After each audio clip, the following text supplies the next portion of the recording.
Bonjour à tous, allez, aujourd'hui on va plonger au cœur d'une technologie qui est en train de tout changer dans la gestion des médicaments. Je parle bien sûr des piluliers connectés et de ces fameuses armoires de dispensation automatisées.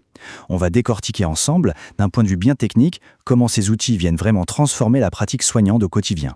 Alors, pour bien saisir l'enjeu, il faut d'abord regarder le point de départ, le circuit traditionnel du médicament. Ce schéma le montre très bien, c'est un processus qui est franchement complexe. De la prescription du médecin jusqu'à l'administration au patient, il y a une multitude d'étapes. Et bien sûr, chaque étape, c'est une porte ouverte à une potentielle erreur humaine. Et les conséquences, elles, sont loin d'être anodines. On parle d'iatrogénie médicamenteuse, c'est le terme un peu technique pour désigner les problèmes de santé causés par un traitement médicamenteux.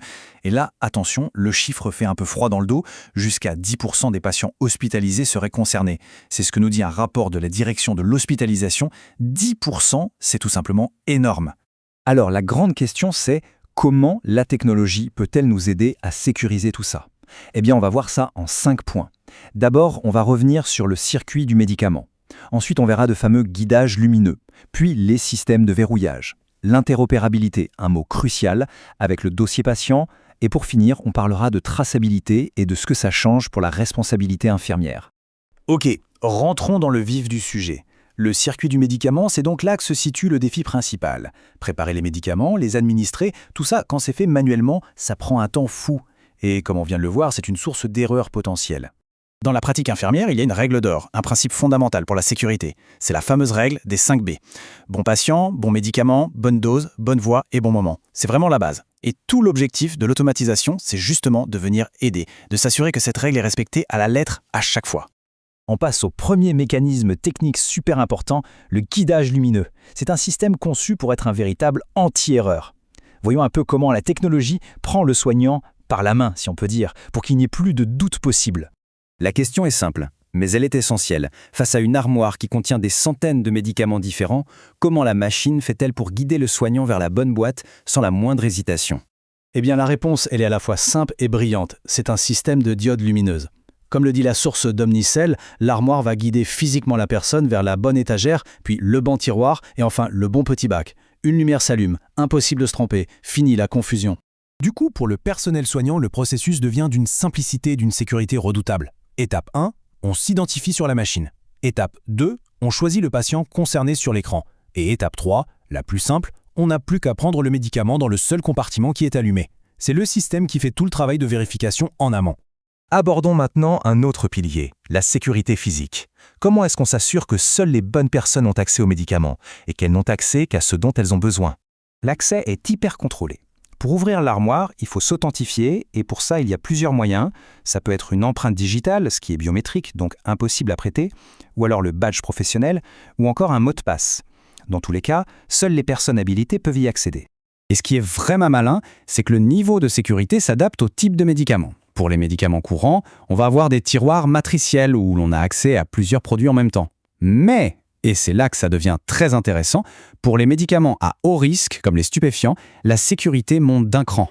Là, ce sont des bacs à accès unique. C'est-à-dire que seul, et je dis bien seul, le casier du médicament précis qui a été prescrit va pouvoir s'ouvrir. C'est une double sécurité qui est juste indispensable. On en arrive au 4e point technique, et celui-ci est absolument fondamental. C'est l'interopérabilité. En gros, ça veut dire que l'armoire ne peut pas être une machine isolée dans son coin. Elle doit dialoguer, être connectée au cerveau informatique de l'hôpital. Et ce cerveau, c'est le DPI, le dossier patient informatisé. C'est la base de données centrale qui contient absolument tout sur le patient, son historique, ses allergies et surtout ses prescriptions médicales à jour. C'est la seule et unique source de vérité. Et c'est là qu'on comprend pourquoi la connexion est vitale. Imaginez si, pour chaque médicament, il fallait recopier à la main la prescription du DPI vers l'armoire. Ce serait un non-sens. Cette ressaisie manuelle, comme le soulignent les sources, créerait de nouvelles erreurs et annulerait tous les bénéfices de l'automatisation. Donc l'interopérabilité, ce n'est pas juste une option, c'est une condition sine qua non pour que ça fonctionne. Allez, dernier point, mais pas des moindres, bien au contraire, la traçabilité.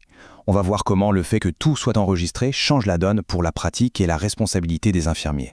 Et pour mesurer l'efficacité de tout ça, rien de tel que des chiffres. Regardez ce graphique. Une étude a comparé la conformité des piluliers préparés à la main et ceux préparés avec l'automatisation. Le résultat est sans appel. Avant, on avait 16% de non-conformité. Après, on tombe à 2%. C'est une preuve flagrante de l'impact positif sur la sécurité. Comment on obtient un tel résultat? Eh bien c'est simple, grâce à une traçabilité totale. Absolument chaque action est enregistrée, qui a ouvert l'armoire, à quelle heure, pour quel patient et quel médicament a été retiré. Tout est consigné dans un journal de bord numérique, ce qui crée une piste d'audit complète et impossible à falsifier. Alors concrètement, qu'est-ce que ça change pour le personnel infirmier? D'abord, ça libère un temps précieux qui était avant consacré à de la logistique pure et dure. Ce temps, on peut le réinvestir là où il a le plus de valeur, auprès du patient.